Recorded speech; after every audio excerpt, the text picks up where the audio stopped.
Olá, boa tarde, que coisa boa, estamos aqui. Boa noite, né? Bom dia para quem for ver a aula gravada. É uma alegria, né, estarmos dialogando sobre a história da educação aqui na Universidade de Brasília com vocês. E eu já anuncio que este é o nosso último encontro presencial. Nosso semestre vai até o dia 6 de novembro e na próxima semana, semana de aula assíncrona, mas nós vamos ter um contato pelo e-mail, pelo SIGA e pelo grupo do WhatsApp, colocando-me sempre à disposição de todos vocês, ok? Então, hoje nós temos como reflexão alguns textos, né, para que nós possamos apresentar. E se vocês se sentirem à vontade, comentar um pouco sobre essas discussões que são trazidas pelos autores. Eu solicito a gentileza de vocês para dizer se o slide está aparecendo aí. Está tudo ok? Tá sim, professor. Então, vamos dialogar, né, sobre esse texto, que é A Educação de Imigrantes no Brasil, de Lúcio Cruz. Ok? Então, esse texto, A Educação de Imigrantes no Brasil, está dentro do livro organizado por Eliane Marques Tiro Lopes, Luciano Mendes Faria Filho e Cíntia Greve Veiga, 500 anos de educação no Brasil. É um texto que vale a pena ler, ele não é muito longo, ele tem 14 laudas, mas termina sendo mais, chega mais ou menos a 18, porque ele tem duas colunas. Um texto de 18 laudas a gente lê em 1 hora, né? Tranquilo. E ele tem aí um diálogo a partir do século XIX, né? Um expressivo número de imigrantes nessa época, esse diálogo a partir desse século XIX, de diversas etnias, contribuiu para a formação de um pluralismo étnico e cultural mais visível nas regiões do Sul e do Sudeste do Brasil. Então, como a história da educação brasileira é a nossa disciplina, e a cada texto a gente está indo para um lugar do Brasil, né? Hoje nós estaremos no Sul, no Sudeste e em outros lugares mais. Veja, o texto como livro, ele é um texto que vai nos convidar a observar essa história da educação de imigrantes, imigrantes de muitas partes do mundo, italianos, alemães, japoneses, poloneses. Eles se fixaram em áreas rurais, tá? E aí, ao vir para o Brasil, eles formaram núcleos populacionais e ali imprimiram a sua cultura, forma de pensar, né, a sua estrutura, tá?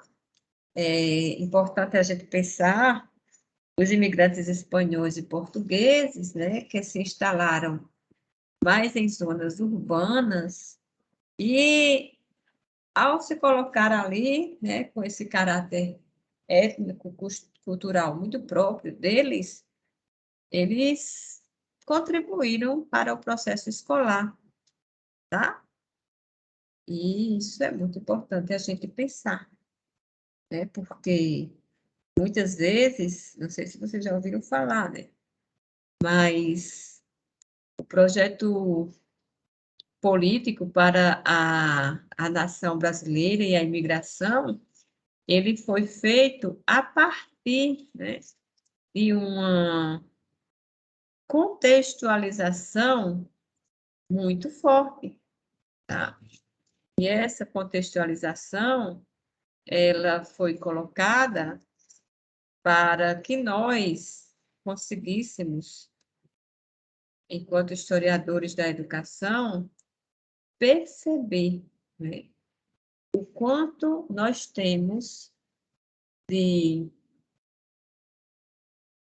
não sei se o nome seria bom, né, de intervenção, mas eu acho que o melhor seria de impressão estrangeira de imigrantes na nossa realidade nacional.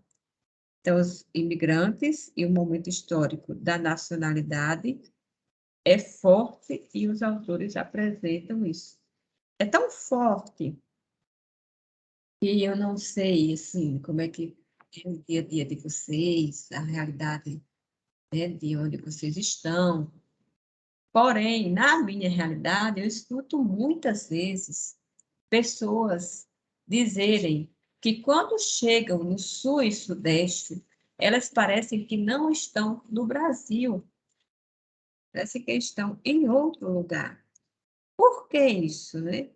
Porque os imigrantes, ao chegarem nesse projeto político-pedagógico para a nação brasileira e a imigração, ao chegarem em lugares onde eles se instalaram, no sul e no sudeste, eles criaram verdadeiras colônias. Então, tem muito da cultura, da realidade deles. E esses imigrantes, juntamente com o movimento histórico nacional, eles vão colocar, por exemplo, né,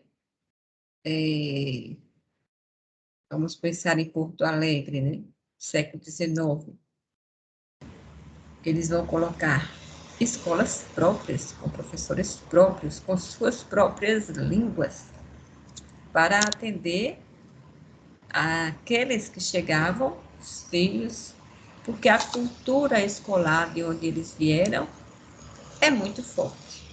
É uma cultura escolar é muito marcante.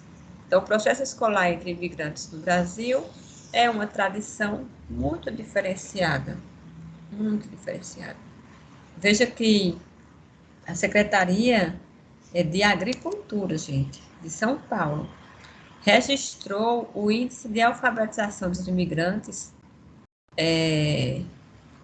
com um grau de alfabetização, vamos dizer assim, reportando os alemães, né? De mais de 70%, italianos também. Entre os portugueses, mais de 50%, os espanhóis, mais de 40%. A gente vai mostrando isso e vai mostrando que as escolas dos imigrantes eram comunitárias, particulares, e pertenciam a uma congregação. Eles traziam também a cultura deles, a congregação religiosa. Então, as escolas estavam sendo construídas, estavam sendo operacionalizadas e estavam marcando aquela região de modo, né, a ser privatizado, porque era aquele próprio povo que iria, com o que eles construíam, né, vamos pensar na agricultura do café, por exemplo, né? Eles recebiam, eles ganhavam, eles produziam, mas eles também investiam na comunidade, né? naquelas que chamam colônias. As escolas da imigração alemã, por exemplo, né? Os imigrantes alemães vieram de regiões com acentuada tradição escolar. Ainda hoje, toda a Alemanha tem uma acentuada tradição escolar, né? Então, não encontraram escolas públicas. Não encontraram. Tomaram uma atitude. Construíram, né, escolas étnicas, fizeram a manutenção do professor e do material. Tá? Isso é algo que precisa ser registrado na questão das escolas da imigração italiana. A gente não pode falar de maneira genérica, tá? É uma diferenciação motivadora da região e o contexto socioeconômico regional daquele povo, né, de uma região urbana, de trabalhadores assalariados em fazendas de café, uns que vieram com algumas posses se tornaram proprietários dessas fazendas e produtores de café, e aí não encontraram escolas. Os imigrantes italianos tinham mais ou menos vinculação com o processo escolar, mas aí ainda assim acharam importante imprimir para aqueles que estavam chegando, seus filhos, né, seus descendentes. Bem, a imigração polonesa, isso tudo século XIX, tá, gente? Fundou no Paraná a primeira escola polonesa do Brasil, 1876, por ali. Então, na maior parte dos imigrantes poloneses, tá? Aquela região ali que estava sendo povoada por esses imigrantes que foram acolhidos pelo governo, né, tiveram acesso a uma sociedade das escolas polonesas no Brasil. E o que é que eles fizeram, né? Trouxeram um grande número de alunos, mais de 1.800 alunos. Então, nessa escola étnica, não estudavam só os poloneses, mas também muitos que estavam naquela região da imigração polonesa no Paraná, ok? A imigração japonesa tem um diferencial. Já estamos em 1908, século XX, já estamos numa realidade em que os japoneses, eles se radicaram, moravam de maneira mais massiva na cidade de São Paulo, a grande metrópole, né, em ascensão, em crescimento, historicamente, com muitas escolas. São Paulo, né, tem esse poder, esse poderio econômico, educacional, social, étnico. Então, os japoneses optaram pela escola pública, porque encontraram as escolas e também valorizaram. Eles vinham de uma origem, né, cuja escola é pública. Então, isso fez com que aquele governo acolhesse o imigrante japonês, criasse possibilidade para ele estudar. E aí, o Departamento de Educação do Estado de São Paulo tornou simplesmente obrigatório o registro das escolas japonesas como escolas mistas. Teve algumas que eram na zona rural, escola mista rural. E aí, nesse período, gente, se construiu muita escola. E todas teriam que ser oficializadas e passadas pelo governo. E também se acolheu muito japonês nas escolas que já existiam, havendo aí um empenho para as escolas étnicas.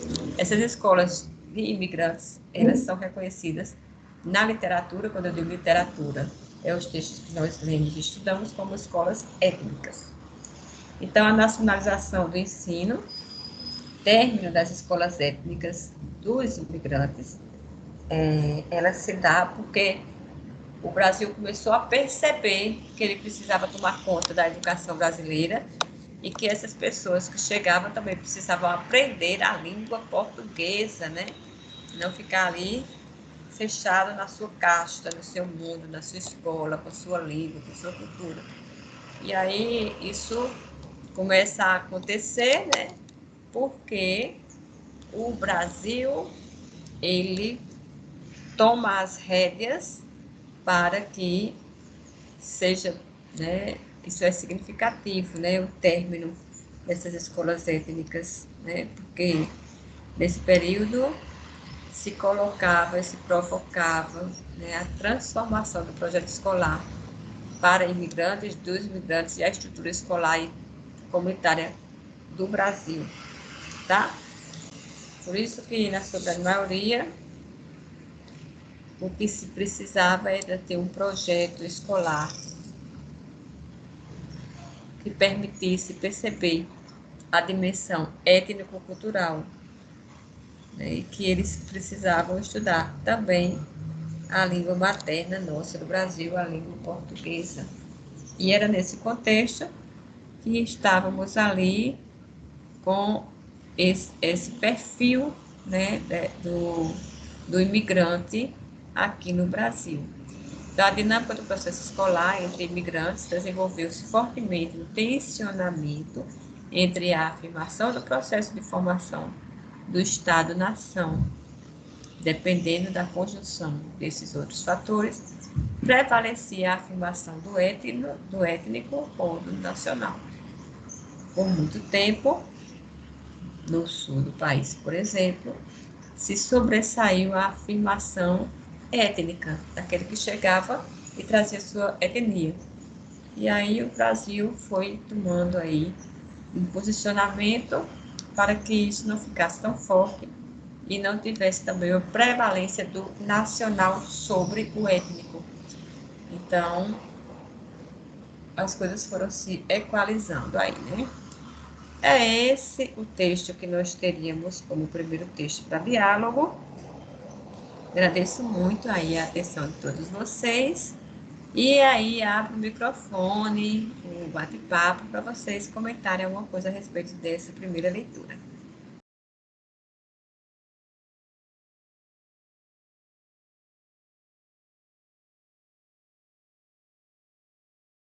Oi, professora, tá me ouvindo?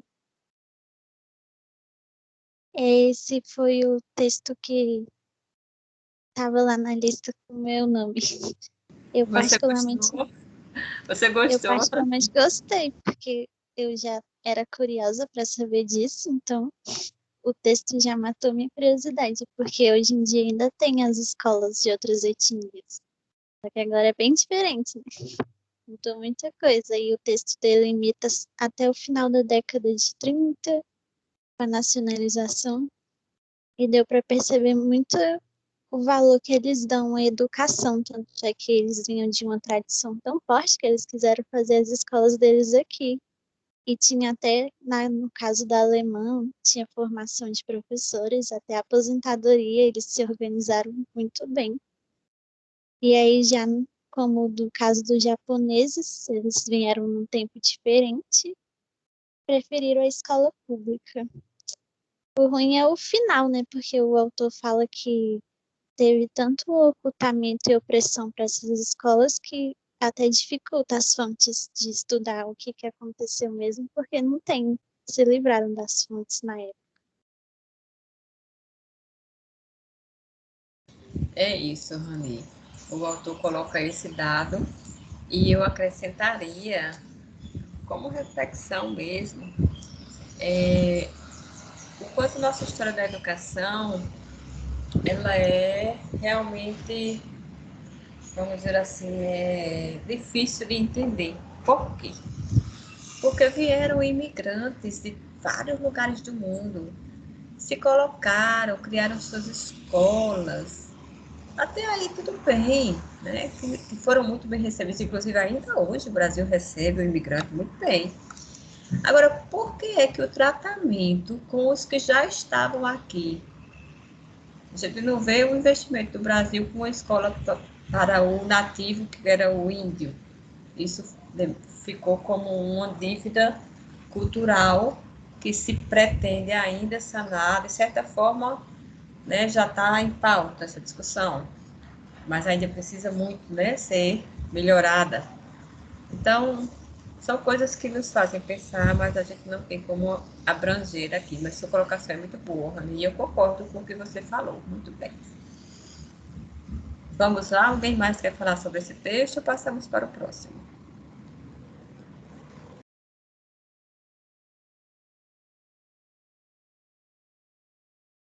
Acho que podemos ir para o próximo.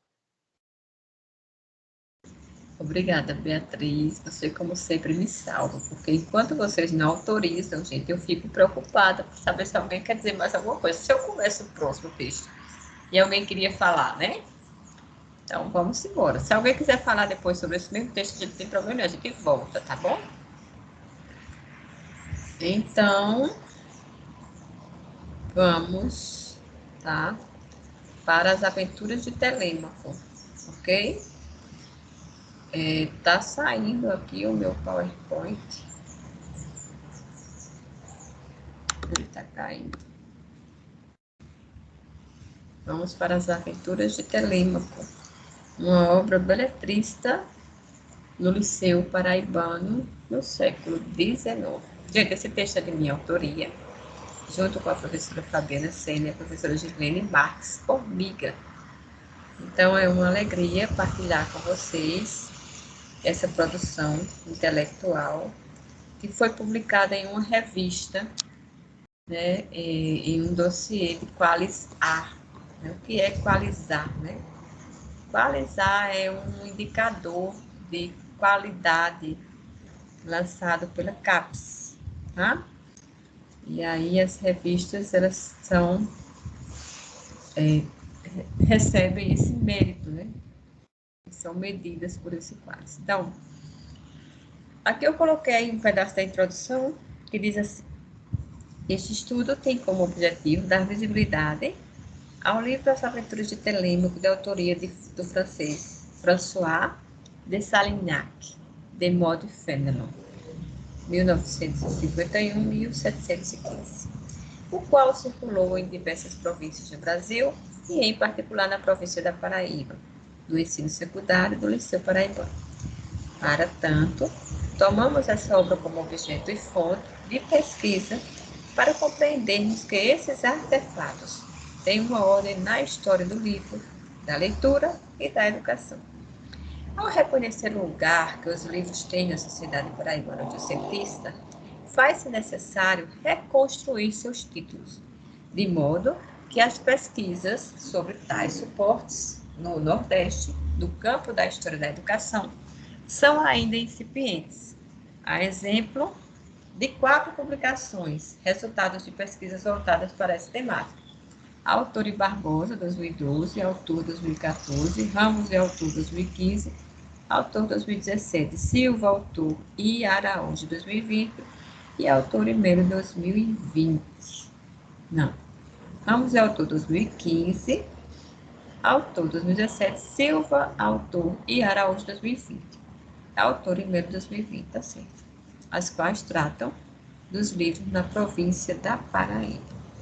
Então, nesta introdução, eu vou mostrar para vocês que agora nós saímos da região sul-sudeste e viemos para o Nordeste. Liceu Paraibano, em João Pessoa, na Paraíba, que é o lugar que eu estou agora e de onde vos falo, né?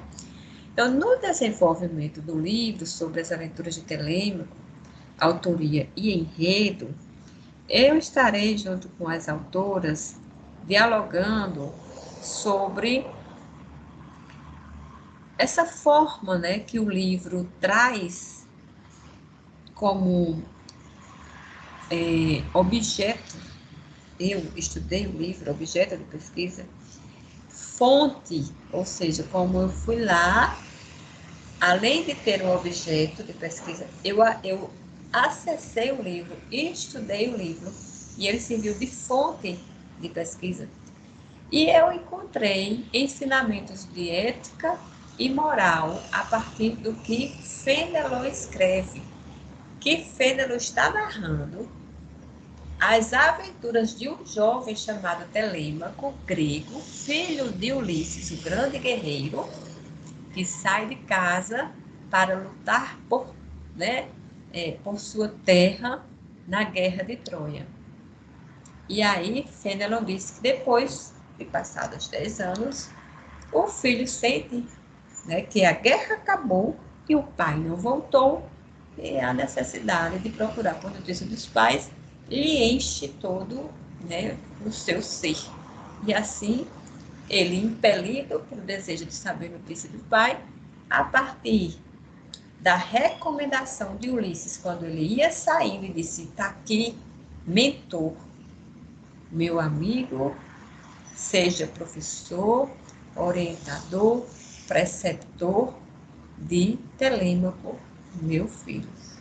Então, quando Telêmaco, no seu arrobo da juventude, decide partir em busca de notícias do pai, lá estava ao seu lado, todo momento necessário, e de apoiar o professor, mentor, né?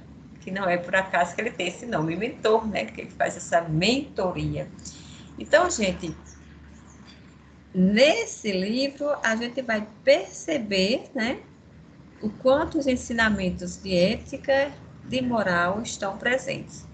E o discurso feneloniano está apoiado em narrativas sobre as aventuras vivenciadas por Telêmaco e seu mestre, recorrendo ao artifício da escrita que desenvolve no tempo os fatos.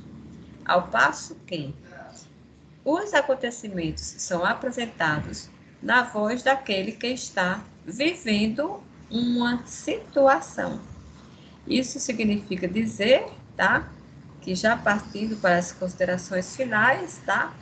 Que toda essa narrativa, ela é uma narrativa pedagógica.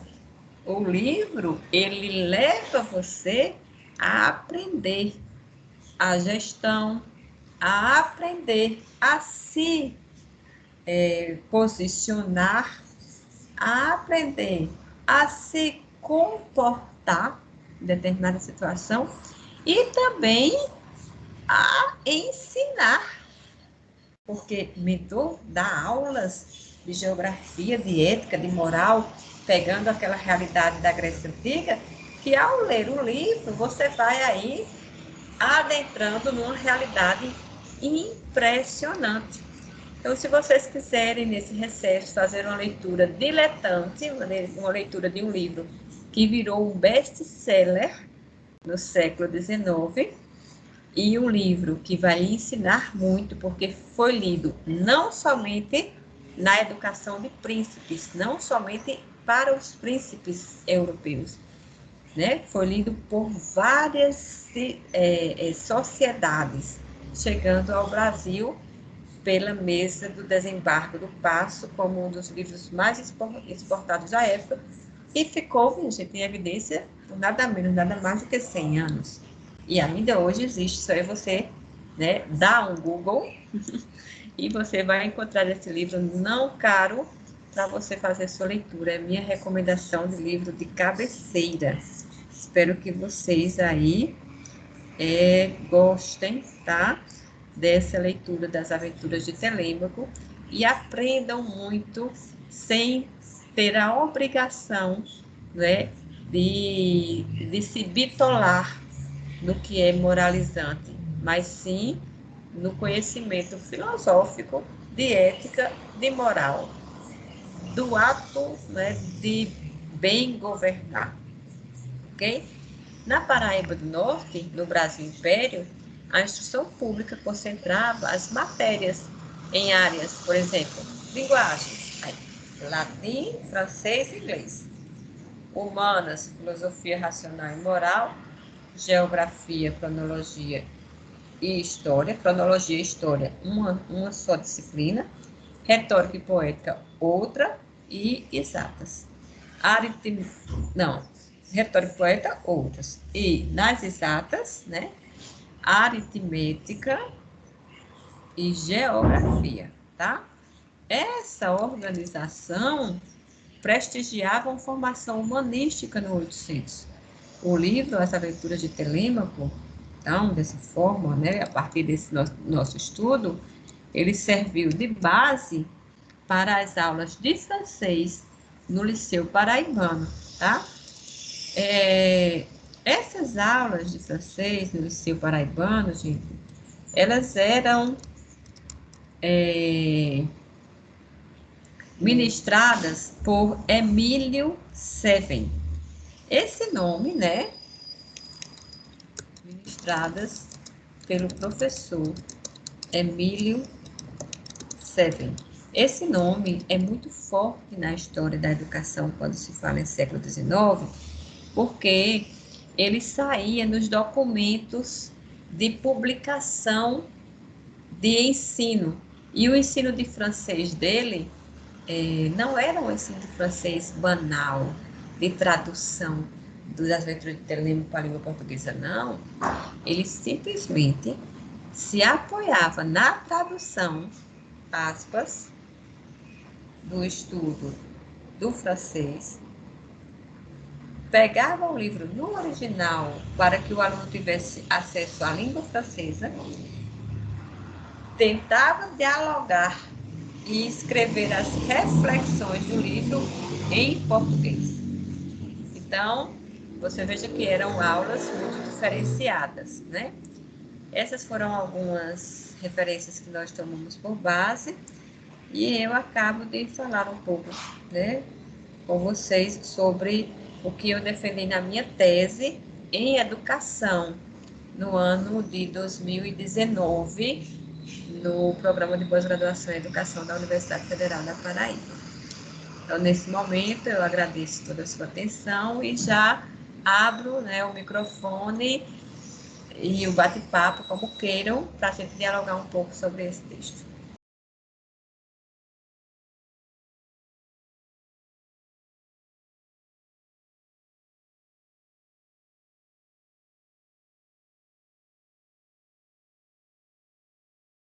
Professora, Jéssica Fala, falou que Jéssica. Fala. tem como a senhora mandar o link do livro para a gente ler no final de semana? O das No Aventuras de grupo? Telêmaco? Isso. Vou procurá-lo aqui nas minhas coisas e colocar o anexo lá, tá certo? Obrigada. Aí, você, se eu demorar muito, você não se acane de cobrar. Não, tudo bem. Final de semestre, meio complicado também, né? Mas você pensa, tá certo? É uma alegria, sim, saber que despertou aí em você essa curiosidade, até para ter mesmo o PDF e lê-lo talvez no recesso, né? Assim. E aí, Não, tem um feriadão aí pela frente, né? Dá para fazer a leitura. Dá para fazer. Porque também não é um texto muito longo. Muito bem. Ótimo, Jéssica. Que bom. Então, vamos para o próximo texto, Jéssica? Vamos, Beatriz. Vamos, por favor. Por favor. Gente, nesse texto, né, que a gente vai discutir essa dinâmica, tá, da universidade no Brasil, tá, a gente vai ter aí a Ana Valesca PC Mendonça. É uma autora que fez uma grande contribuição para a história da educação brasileira ao traçar uma visão panorâmica da história do ensino superior no Brasil, com um mínimo de consistência e organicidade. Né? Impôs o estudo dela a necessidade de se estabelecer um recorte na abordagem do tema, por quê? Porque, bem como ele, né, bem como de se definir um eixo que se orientasse à análise desenvolvida, porque é um tema muito forte, muito grande e muito elástico, falar da universidade, né, no Brasil. Então, o primeiro ponto que ela traz é a universidade, uma instituição tardia no Brasil. Nesse ponto, gente, quando ela trata essa universidade tardia, né, no Brasil, ela nos apresenta alguns dados que nem sempre a gente, né, tem consciência disso. O Brasil constitui uma exceção na América Latina, enquanto a Espanha espalhou universidades pelas suas colônias, né? Eram 26 ou 27 ao tempo da independência. Portugal, fora dos colégios reais jesuítas, nos deixou limitados a universidades da metrópole de Coimbra e de Évora. Então, é muito tardia, né, a inauguração da universidade no Brasil. Durante o período colonial, por exemplo, né, usando-se frequentemente a comparação com a situação diferenciada com a América Espanhola, tem-se percebido a recorrente diferenciação entre o que a Espanha fez, colocando universidades, né, em suas colônias, e entre a inexistência de universidades portuguesas trazidas para o Brasil.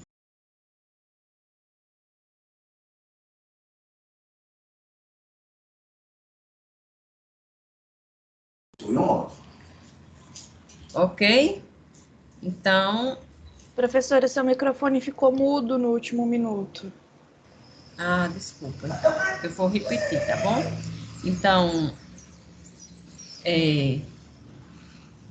no fim, né, dessa reflexão da universidade como instituição tardia no Brasil, a gente percebe que houve aí uma perda de institucionalização da Universidade do Brasil, que aconteceu em 1920 e 1940.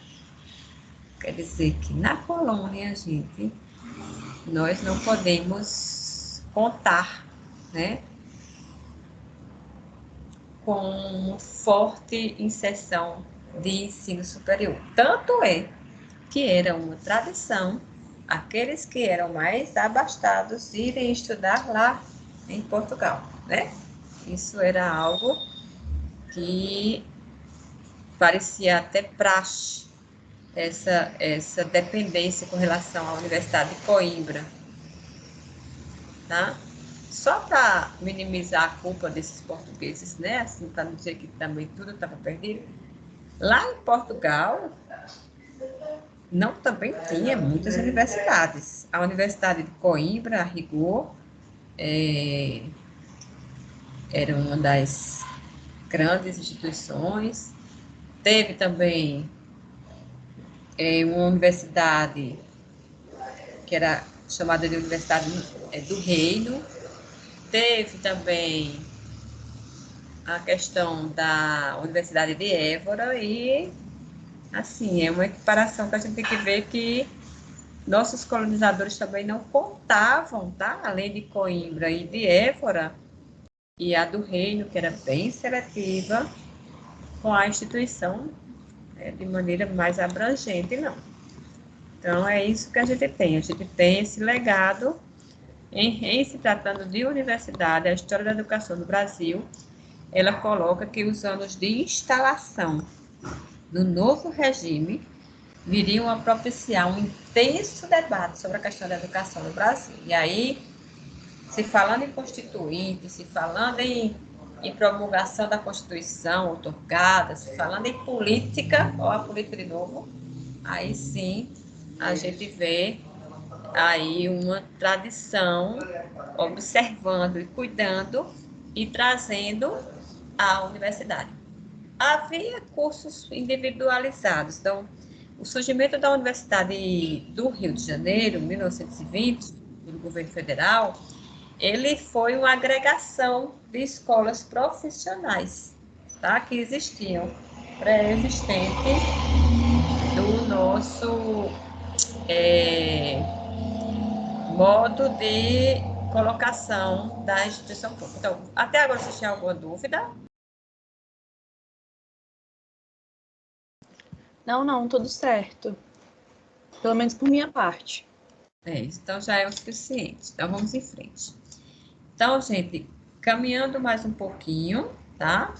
Na nossa questão de criação de universidade, Minas Gerais, ele segue o modelo do Rio, junta, né, um monte de faculdades que eram, vamos ser isoladas, se posso usar esse nome, né, independentes, melhor dizendo, e também cria a Universidade de Minas Gerais, tá bom?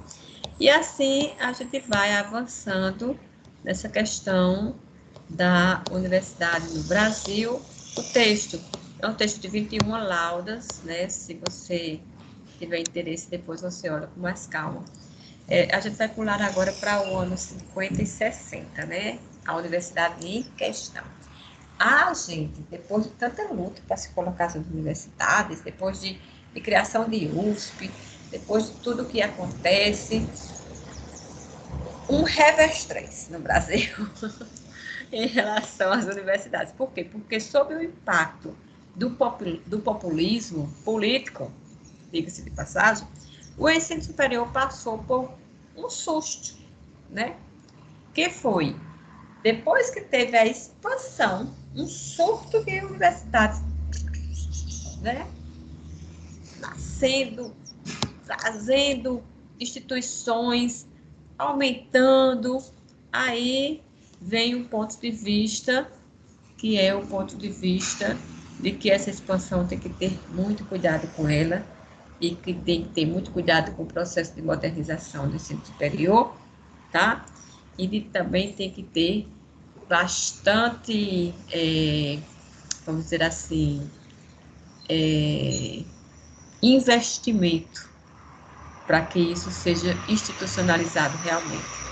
Então, um grande investimento aconteceu em 1947, é um marco na história da educação brasileira, a partir da criação do Instituto Tecnológico da Aeronáutica, o ITA, que nós sabemos ainda hoje é uma instituição muito forte e uma instituição muito exigente em termos de conteúdo e de ensino, seleção de professores, seleção de aluno para entrar dentro do ITA, né, conhecimentos em matemática, conhecimentos mais aprofundados.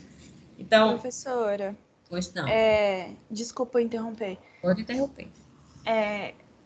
Essa criação do ITA, ela foi antes das aulas régias, porque as aulas régias foram criadas ali em 49, não foi? Ou foi 59?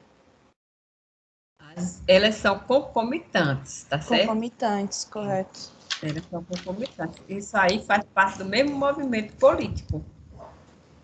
Essa tendência de se sair do pensamento de um ensino confessional, não é isso que você está querendo? Isso. Eu estava lendo um texto que ele não está na nossa ementa, né? Que é o texto da Teresa Fachada, das aulas régias no Brasil. E eu me recordei, eu fui ler por curiosidade. E eu me recordei porque tem... eu fiquei na dúvida, né? Porque os períodos se chocaram e eu não sabia que tinha sido antes. Porque foi a primeira etapa da reforma dos estudos, né? No Brasil. E tudo isso está nesse bojo de reforma dos estudos.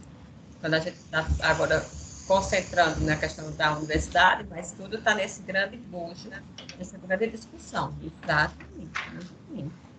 Relação muito bem colocada, né? Muito bom. Então, tudo isso leva a uma discussão da universidade reformada à nova reforma. Que aqui a gente tem, né, tipo um relatório que a autora traz. Às vezes relatórios não são muito, né, agradáveis de se ler, são mais chatinhos. Mas a forma como ela nos coloca, principalmente olhando para as universidades, particularmente as universidades públicas, é preciso se ver que há um processo de consolidação, mesmo que irregular, não seja tão bonitinho, né, da institucionalização da carreira docente, da definição da implantação de cursos de pós-graduação. Então, isso ocorre no Brasil, mas a gente sabe o quanto nossas instituições e universidades, principalmente as públicas, elas são bombardeadas, né? Então, como a professora Ana Valesca, ela é professora de História da Educação brasileira, e ela está não só, né, na graduação, mas está também na pós-graduação da PUC do Rio, que foi a instituição que me acolheu e de onde eu fiz o meu doutorado em filosofia.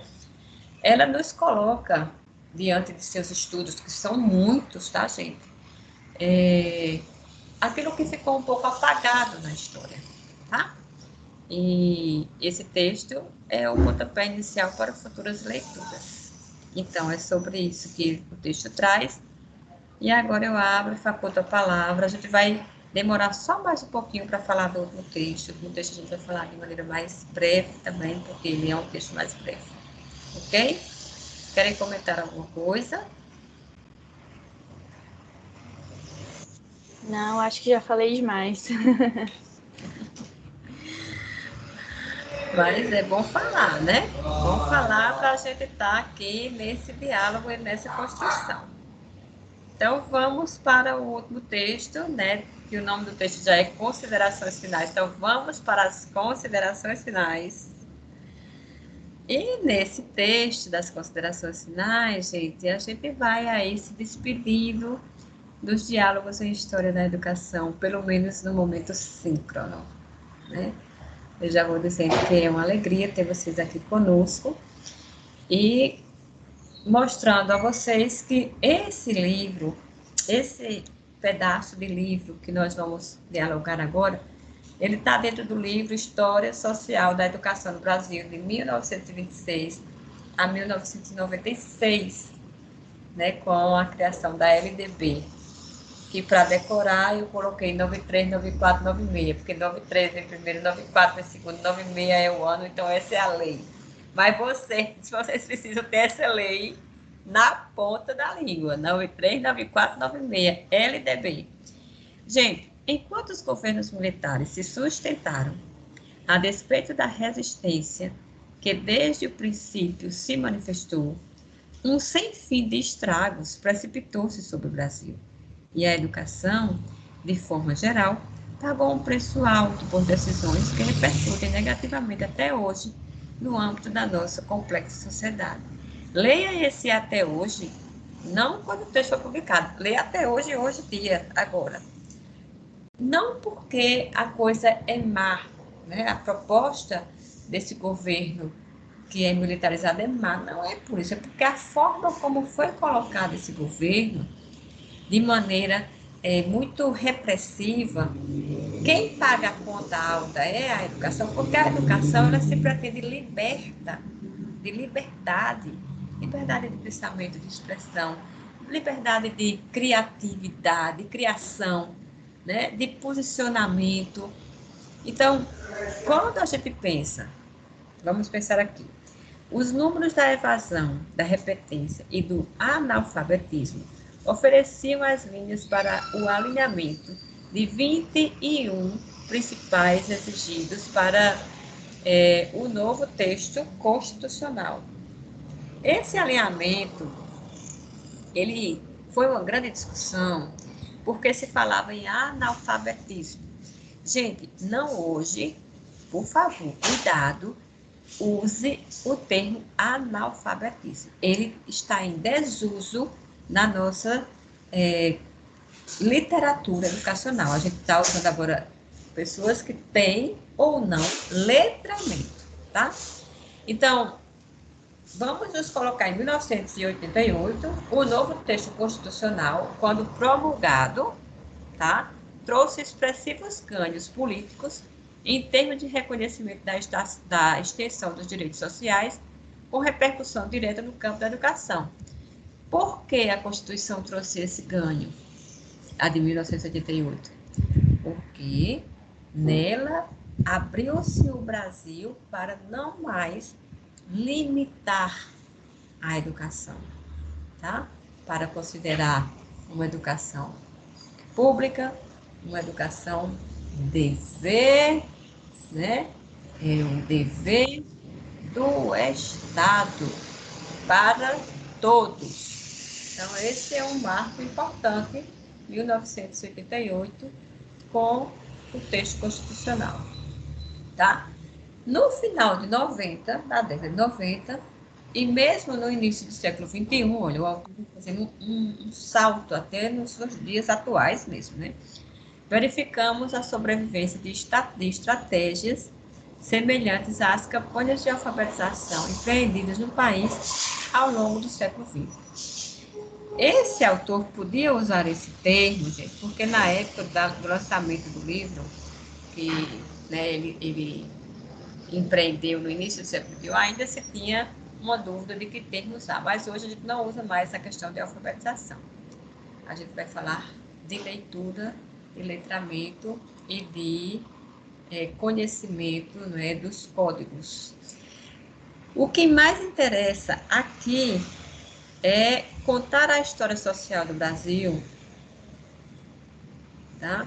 E ao contar essa história social da educação no Brasil, trazer à luz, ou seja, lançar luzes, amplificar aspectos de um processo educacional, vale aqui, educacional, tomado tanto por perdas como por ganhos. Então, você não pode dizer que tudo na educação foi muito ruim, teve muita perda, nem foi muito bom, teve muito ganho, não. É algo que vai se conformando, vai se amplificando, e com perdas e ganhos a gente vai construindo a história da educação do Brasil. Esse texto é um texto autoral, é um texto que vale a pena você fazer essa leitura, e é com ele que nós fazemos as considerações finais, agradecendo a vocês por terem dialogado conosco sobre a história da educação brasileira. E boa escrita da sua reflexão histórica, educacional no Brasil, e coloquem a opinião de vocês, que ela será muito rica, será muito importante e será sempre ou contra ou a favor, muito bem-vinda. Ok? Muito obrigada por tudo. Professora, Oi, tem Jéssica. limite de laudas? Não, Jéssica, você pode fazer a partir de uma lauda até 1h30. Tá bom. Brincadeira, fique à vontade, tá certo? Eu não gostaria que fosse um texto muito longo, porque eu vou ler Claro. todos os textos e o tempo é muito curto, mas fique tranquilo, a partir de uma lauda tá tranquilo, tá bom? Tá bom.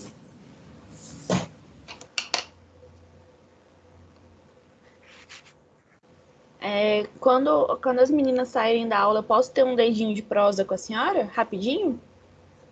Sim, sim. Eu vou parar a gravação, gente. Muito obrigada por vocês terem vindo. Obrigada, professora. Obrigada, Ana Lídia. Que bom que vocês estão aqui conosco. Obrigada pela